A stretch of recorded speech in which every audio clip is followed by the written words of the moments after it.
Si es así como dices, y también como nos está diciendo Jorge, pues el futuro económico de China pues es igual que el futuro económico de Estados Unidos y del mundo, ¿no? O sea, finalmente están decidiendo, aunque sea en una proporción menor, están decidiendo los capitales extranjeros ahí. Te respondo rápidamente a eso y luego quiero hacer una pequeña apreciación. Cierto Venga. es que, a ver, el tema de la vivienda, que fuese gestionada o que se ocupara de la vivienda no el Estado sino el sector privado, viene de la década de 1990 de Deng Xiaoping, en el acelerón que se quería, porque no se puede construir, y eso ya lo dijo Marx, no se puede construir el socialismo, y eso sí le ha dado razón la historia, en donde no hay prosperidad económica y material. Es falso, no puedes, lo único que puedes ser es distribuir miseria. Entonces, eso en cuanto a ese punto. Pero es que la economía china, cuando hablas tú de los inversores, de los Bridgewater Associates, BlackRock, los Goldman Sachs, los Blackstone, la deuda total de China es verdad que alcanza el 317% del PIB, pero en macrocifras estamos hablando de 3,2 billones de dólares, hablando en dólares, y los Estados Unidos tienen 28 billones de dólares de deuda total. Pero ¿qué es lo importante de diferencia en China? Que la mayor parte de esta deuda está en moneda nacional, es decir, ya lleva años desdolarizándose. Y es una entidad estatal la que debe a otra entidad estatal. ¿Qué quiero decir con esto?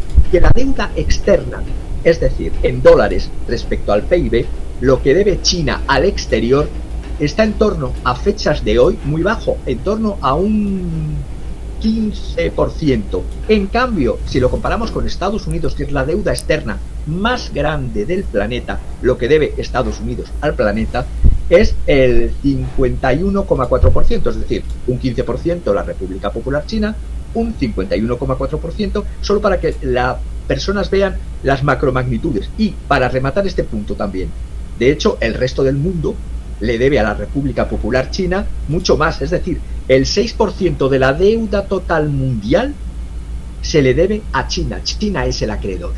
Entonces, China, con este doble sistema de jugar con esta dialéctica, nunca mejor dicho, en el sistema capitalista, aprovechándose de los capitales internacionales y de los capitales globales, lo único que ha hecho es ir creciendo por fases, y ahora incluso podría empezar a ir rompiendo lazos con porque ya ha creado una estructura de capitales interna, de acumulación interna, que no necesitaría necesariamente ya a los grupos de capital extranjero, solo que los grupos de capital extranjero están teniendo rentabilidades. Lógicamente, cuando le preguntaron a Larry Fink por qué disentía de lo que decía Soros y por qué permanecía e incrementó inversión a través de Made in China Fund, ese fondo que tiene uno de los fondos que tiene BlackRock, la sociedad de Larry Fink, le dijo, es que me ha dado más de $1.000 millones de rentabilidad para 1.100 o 1.100 clientes, creo que dijo. Lo que sí ha pasado es que con este doble sistema, también internamente, no solamente han sido los privilegiados los que han formado parte de la financiarización, y que el Partido Comunista de China, que son 93 millones frente a 1.400 millones de personas, con eso no voy a decir la perfección tiene imperfecciones, los autoritarismos, no voy a entrar en la evaluación del régimen, solo hablar de economía. La realidad es que no solo han sido los acaudalados, es que la República Popular China, los empleados de ventas del sector servicios, los trabajadores de las fábricas, estaban sentados en dos en el caso de ellos, su vivienda habitual y luego un segundo apartamento, vacíos de Evergrande, y soñaban con venderlos un gran día al margen, porque pensemos, el precio en las ciudades costeras se ha duplicado en los últimos 3 años. Por ejemplo, cuando habláis de ese caso de la Venecia de Evergrande, ahí se han triplicado los precios hasta más de 2 veces y medio. Pero es que en ciudades, por así decirlo, también ha sido motivado por los gobiernos locales. Los gobiernos locales tenían una venta de terrenos residenciales, acaparando suelo residencial para hacerlo más goloso y más caro para los grandes desarrolladores de suelo, En cambio, todo lo que era parques empresariales lo venden a precio bajo. Tenían cruzado eso, es decir, acaparamiento de suelo residencial que lo venden los gobiernos locales a precio alto, y en cambio los terrenos comerciales que lo venden a precio muy bajo para que haya sector comercial dentro de las zonas. Y de eso se alimentaban los gobiernos locales para recaudar. Como Xi Jinping también está luchando contra la corrupción de los gobiernos locales, viene todo esto unido a esta política gubernamental de reducir el apalancamiento financiero. Es decir, el ministro de la Vivienda ha pedido en 2020, es que estamos hablando que esto ya en 2020 ya lo empezaba a pedir Xi Jinping, pedía al Ministerio de la Vivienda endurecer la regulación del sector inmobiliario con inspecciones a 3 años como mínimo, un ordenamiento a los gobiernos locales que empezasen a acelerar el desarrollo de viviendas de alquiler subsidiadas, y un orden, para terminar, al gobierno central, a los gobiernos locales, de un incremento del escrutinio y de la inspección en todo, es decir, en ver cómo lo están haciendo estos desarrolladores. Estoy hablando del 2020, y sobre todo el shadow banking, que había penetrado corruptamente dentro de la República Popular China, como campea por sus respetos e impera en todos los países occidentales que tienen paraísos fiscales dentro de sus propios territorios nacionales. Como la política del capitalismo de Estado chino y del régimen autoritario del Partido Comunista es primero nacionalismo unido a un control de la economía férrea, por eso tienen un sistema en cuanto a las tecnológicas, que es lo que han querido hacer y ha sido la lucha que ha tenido con el señor Soros, porque cuando tú comprabas acciones de tecnológicas es a través de un sistema que se llama BIE, es decir, tú tienes derecho, son los llamados Variable Interest Structure. Tú lo que estás haciendo es un derecho a sobre esas acciones tecnológicas a un reembolsos de capital cuando se reparte capital y a unos intereses. Pero realmente, ojo, los sectores principales de las tecnológicas, por eso no dejó que saliese a bolsa la empresa, una de las empresas del grupo, si mal no recuerdo era de Tencent, creo que era de Tencent Group. Entonces lo que hizo es decir, no, esto no va a salir.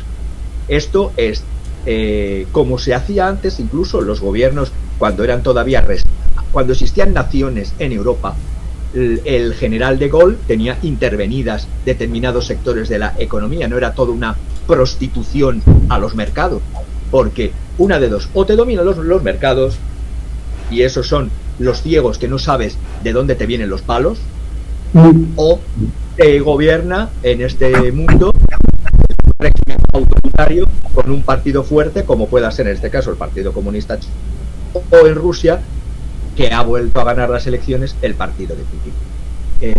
Y en segundo lugar, el Partido Comunista, por cierto, ruso. Lo que quiero decir con esto, que con los pros y contras de los sistemas, la realidad es que no va a haber un colapso financiero. Lo que sí puede haber es que se vayan retirando inversores, como ya ha ido pasando en los últimos 8 meses, y no solo de la mano de Soros, otros han ido curiosamente a las bolsas de Nueva York. Pero la realidad es que está tan interpenetrada la economía norteamericana con la economía china, el grado del globalismo ha penetrado tanto en China, que ¿quién es el pillado? ¿El globalista o la República Popular China? Yo ya he dicho que la República Popular China tiene muy bajos porcentajes de deuda externa y sobre todo de deuda en dólares. En cambio, los globalistas sí tienen intereses, y todos estos que he dicho y más, en que continúe, pero claro, les van a pedir lo que están pidiendo a los capitalistas chinos del sector capitalista. ¿Tú quieres seguir estando en China? Pues tienes que invertir en un fondo para hacer tales cosas sociales, porque el señor de Tencent ha sido obligado en este nuevo plan, cuando las economías están intervenidas, porque yo me río de lo que se dice libre mercado. El libre mercado puro no ha existido nunca, jamás. Siempre ha habido un papel del Estado a favor de grupos financieros, como pasa en las régimen corporocrático o de corporaciones de los Estados Unidos. El Estado interviene a favor de los grandes grupos, o en España a favor de los grandes grupos bancarios y de los grandes grupos en el mundo, Pharma, tecnología y banca. Entonces, ¿qué es lo que está haciendo Xi Jinping? Lo que busca es, en este concepto de prosperidad común, ya tiene una zona especial en lo que se llama Zhejiang, una ubicación donde están todas las corporaciones tecnológicas, Alibaba, Tencent, Baidu, todas, y allí ya ha pedido, por ejemplo, para tener un ejemplo para los oyentes, el capitalista de Tencent le dice, Tencent se dedica a juegos y redes sociales. Además, ha demonizado parte de esto diciendo que es el opio espiritual de los jóvenes. Bueno, pues ¿qué es lo que hace? Que has ganado este primer semestre un 29% de ganancias netas y unos ingresos brutos de un 20%. Pues vas a invertir ahora, porque eres un capitalista en la República Popular China, vas a crear un fondo de 50.000 millones de yuanes, es decir, de 5.600 millones de dólares, para ayudar a la prosperidad común en esa zona. Filantropía de 4 migajas. No. La filantropía, entendida como se entiende en Occidente, no. Tú eres capitalista chino y tienes dos alternativas: que te corte la cabeza, hombre, dicho vulgarmente y groseramente, o que en este sistema doble, autoritario y de capitalismo de Estado, el sector capitalista libre, entre comillas lo de libre, pues tienes que hacerme estos 5.600 millones. Lo mismo que ha hecho con lo de Tencent, pues lo va a hacer con todo. Antes dije mal, era Alibaba, que quería hizo una oferta pública de acciones que quería sacar en mercados internacionales.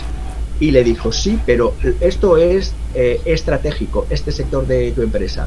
Entonces, lo que va a terminar haciendo, lo que pretendía hacer Trump y lo que pretendía hacer de bla, bla, bla el señor Biden, de trocear a las tecnológicas, en China sí se van a trocear y se van a hacer spin-off. Spin-off es segregar, y lo mismo con las inmobiliarias, segregar lo que no es propiamente de desarrollo inmobiliario, porque bien lo habéis dicho en la entrada antes. Es decir, Evergrande tiene muchísimos sectores, y cuando no solamente de lo que es inmobiliario, cuando tú haces una operación de las cuales he participado de reestructuración de deuda en mi etapa bancaria, lo que haces es reducir la deuda, es decir, ampliar plazos, gestionar con los acreedores, vender activos para obtener liquidez de las otras empresas donde estás participando, obligar al socio o los socios principales a que metan dinero en capital y compren paquetes de acciones de su propia compañía. Es decir, una serie de fases que ya digo, se lo va a hacer el mejor reestructurador de deuda en cuanto a volúmenes del planeta, que es Houlihan Lokey de Los Ángeles. Muy bien. A ver, Francisco, te voy a hacer dos preguntas, pero primero voy con Jorge. Jorge, también dos preguntas. La primera es, oye, pues esto es como contar el dinero entre los pobres, ¿no? O sea, yo no me imagino, ya sabemos que Lehman Brothers debía 600.000 millones de dólares, pero bueno, 300.000 millones de dólares, no me imagino una compañía que deba, pues, más que toda la economía de Chile, por ejemplo, ¿no? Desde esa perspectiva, ¿hacia dónde va el mundo y hacia dónde va China? Y ahí viene la segunda pregunta, pero primero contéstame esa. Sí, claro. Es que es factible que las corporaciones, las gigantes, tengan volúmenes mucho más grandes que las de los estados. Lo decía Javier hace un rato, ¿no? Mencionaba, por ejemplo, la economía de Chile, si mal no recuerdo. Entonces, si nosotros vemos el volumen de facturación de las grandes transnacionales, nos vamos a quedar impactados. No tengo en este momento los datos, pero yo invito a que revisemos lo que van a facturar las grandes farmacéuticas mundiales. El dato sí lo tengo a nivel grueso, no a nivel detallado, en el 2021 por la venta exclusivamente de las vacunas.